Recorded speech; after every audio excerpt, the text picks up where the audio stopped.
Hey, welcome back, ninjas. Happy New Year. I want to start today with a simple truth that might sting just a little bit. The next chapter of your life isn't going to begin when you feel ready. It's going to begin when you decide you're ready, when you decide that you're done drifting. Because most people I find don't fail to create a great next act from lack of intelligence or lack of resources. They fail because they keep waiting for clarity to arrive before they take action. Clarity is not a gift that falls from the sky. Clarity is your reward for taking action. So today, I'm not here to help you think about it more. I'm here to help you start building your next act. And we're going to do it through the lens of right sizing. Right sizing your home, your environment, your financial bandwidth, and honestly, your future options. Not with panic, not with some frenetic new year, new you energy, but with something way more powerful, a runway. Because the biggest problem I see with right sizing decisions is that people treat them like a cliff, like you're standing at the edge of a precipice, a terrifying drop off, and the only choices are jump or don't jump. Sell the house or die in it. Downsize or stay stuck. Move far away or remain trapped. It's no wonder people freeze. It's no wonder the decision feels so loaded with grief and guilt or fear of regret. But what if this year isn't a cliff for you? What if it is a runway year? A runway is not a leap, is it? A runway is what you build before you take off. It's what's going to give you speed, control, more options. It's what makes the moment of lift feel inevitable instead of terrifying. And in the context of right sizing, a runway year is a year where you stop waiting for a crisis to force your housing decision.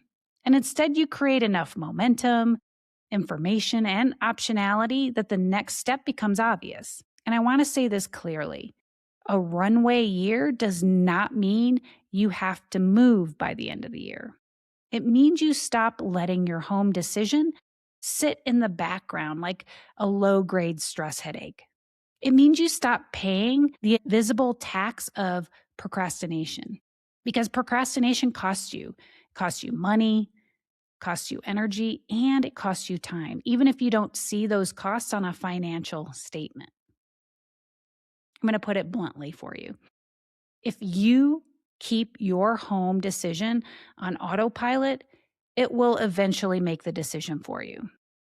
And it won't be kind. It won't be convenient. It will decide through a fall or an injury, maybe a spouse's health change, a sudden financial squeeze, could be a burst pipe at the worst moment, a stairway that becomes hard for you to get up and down, maybe yard work that turns into a part-time job. So if you're listening to this and thinking, okay, but my situation is not urgent. That, my friends, is exactly the point. Crisis rarely gives you a heads up. It crashes into your life without warning. So the goal isn't to wait for an urgent crisis, it's to be strategic. Now, I want to talk about what your brain does at the beginning of every new year. Researchers call it the fresh start effect. When we cross a time boundary, whether that's New Year or a birthday or a new month, our brain becomes more open to change because we mentally separate who we were from who we're becoming. It's like you can step back and look at your life with a little more objectivity. That's the upside. The downside is that our brains also love a fantasy reset. We imagine a new year is going to magically make us more motivated, more decisive, or more energized. And then real life shows up on January 10th and we're like, hey, wait, why am I still doing the same things? So if we're going to use the fresh start effect responsibly, we have to pair inspiration with structure. And that's what this episode is all about. Here's the concept. A regret-free right-sizing plan has 3 lanes. If you build a runway that incorporates all 3 of these lanes, you're going to have lots of maneuverability. Lane 1 is your body. This lane of the runway includes your mobility, your strength, energy, and the reality of your specific aging trajectory. But the question isn't, am I healthy today? The question is my home designed for the body that I'm likely to have in 5, maybe 10 years? Lane 2 is your balance sheet. And this lane of the runway includes your cash flow, your home equity, your living expenses. It's the cost of doing nothing versus the cost of moving. It's all about numbers. Lane 3 is your built environment, the actual experience of day-to-day life. It includes things like your stairs, your yard work, your driving load, your social connectivity, your access to healthcare, your ability to get help quickly when you need it. This is the part people ignore until it's urgent, and their future self pays for it mentally, physically, and emotionally. Most people tend to focus on only one lane, and that's dangerous. It's why the decision can feel so heavy. You're trying to make a life-shaping choice with limited data. So today I'm going to give you a simple runway plan for the year. And I want you to listen like someone who is done arguing for their own limitations, which is why I promise to be straight with you and not coddle. I know you don't need coddling. You need traction. We all do. In fact, I outline these steps as much for myself as anyone. It's how my husband and I approach these kinds of decisions. The first step of your runway year is what I call decision day. This is the moment where you stop saying, one of these days we should talk about the house. You're going to actually put a date on your calendar, preferably within the next 30 to 40 days. And on that day, you're going to sit down and you're going to answer just one question. Are we building a plan to right size, to stay put, or some hybrid of the two? Now, notice I didn't say you decide whether you're moving. I said you decide what plan you're building. These two things are very different. In fact, as you build your plan, it will likely reveal the truth about what you truly desire. You might build a plan to move and realize how much you want to stay. Or you might build a plan to stay put and realize you feel trapped and you really want to move. So decision day is simply a deadline for deciding what plan you are building. And without that deadline, your year is just going to slip by. You're going to stay in that mode of kind of thinking about it, which can leave you a little bit stressed and using up precious mental bandwidth. You'll keep telling yourself, oh, I'll deal with it after the holidays or after the winter, after the next thing. And that's not a plan, that is drift. That's exactly what we're trying to guard against. If you hate the idea of picking a date because it feels like pressure, let me reframe it for you. Decision day is not pressure. It's respect for future you. It's you saying, I'm not going to keep kicking the can down the road. I'm not going to burden my future self with this. And once you set that date, that's going to kick off your 30-day sprint. Again, not to force a move, but to force clarity. Week 1 of that sprint is your body fit audit. This week is all about asking brutally practical questions about home fit when it comes to your physical health. You're asking things like, when it snows in the winter, am I safe? Will I be shoveling slippery driveways, navigating icy neighborhoods, or afraid to drive anywhere? If you had a knee flare-up or a hip repair, or you needed a temporary walker for 8 weeks, could you live on your main floor of your home? Or if you had to stop driving for a month, would your life shrink or would it still function? And I want you to catch the mental trick here. People will often say, I'm fine. And maybe you are, but fine is not the goal, is it? Fine is what you say when you haven't really thought about what you actually want. The goal is lifestyle longevity. It's feeling strong and resilient in a home that will fit future you without any friction. So during this first week, you're not judging, you're just observing. Think of yourself like a scientist who is doing research on your life. Where are the friction points? Where are the safety points? Where are the energy leaks? Where are you working around your home instead of your home working for you? And then week 2 of your 30-day sprint is the numbers fit audit. This is where we stop telling comforting stories to ourselves and we start actually doing the math. Because one of the most expensive myths in retirement is that we're going to save money by not moving. Now, sometimes that's true, but I find that more often it's not. For many people, staying put is the most expensive choice they can make, especially once you factor in rising property taxes, insurance premiums, maintenance costs, major repairs, and that sort of thing. Of course, all that opportunity cost of trapped equity as well. So in week 2, you're going to gather those numbers. What is your home worth today? How much do you owe, if anything? And then what are all your monthly carrying costs? That includes property taxes, insurance, utilities, HOA fees.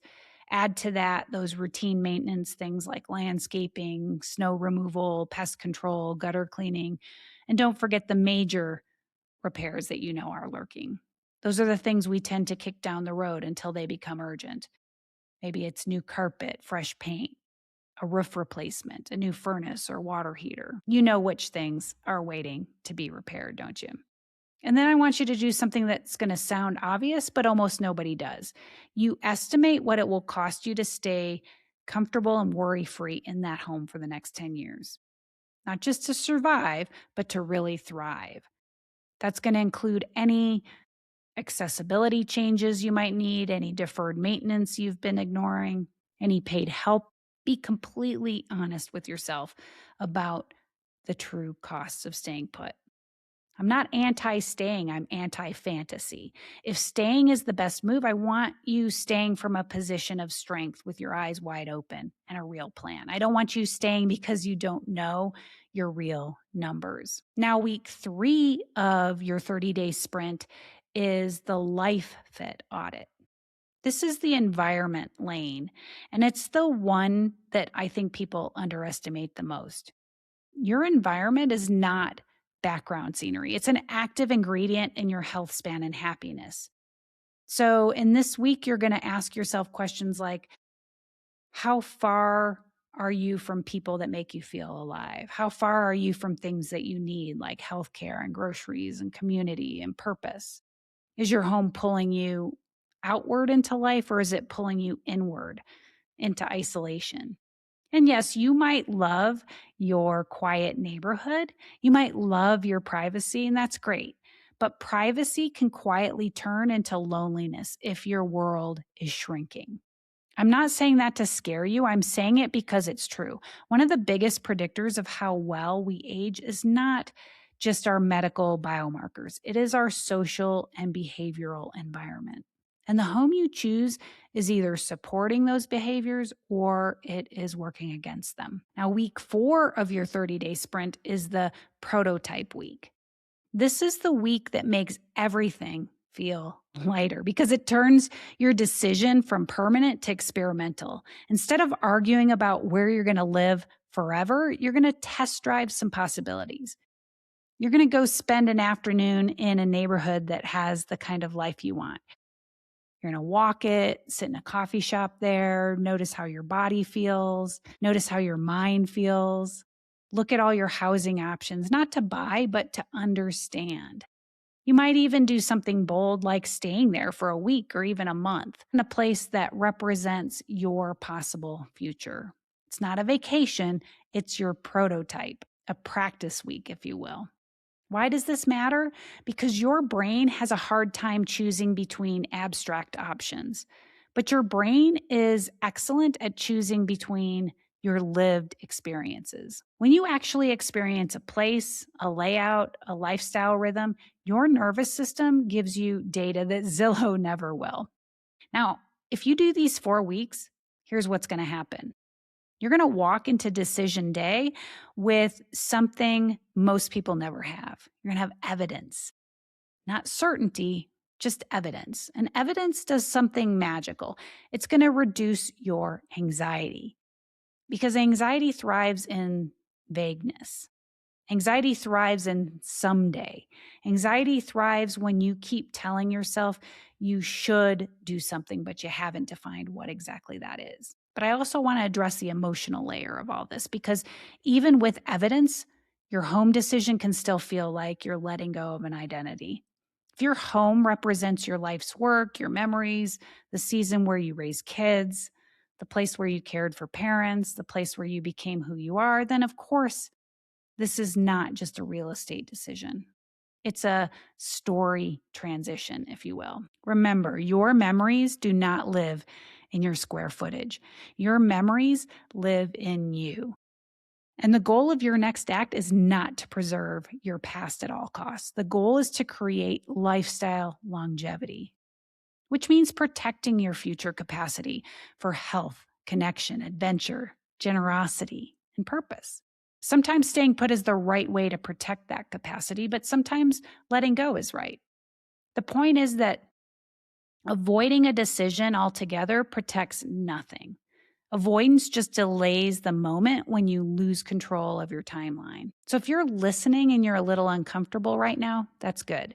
Not because I want you to be anxious, it's because discomfort is often the sensation of waking up. It's the feeling of realizing I've been putting this off way too long. And the moment you see that clearly is the moment that you can change it.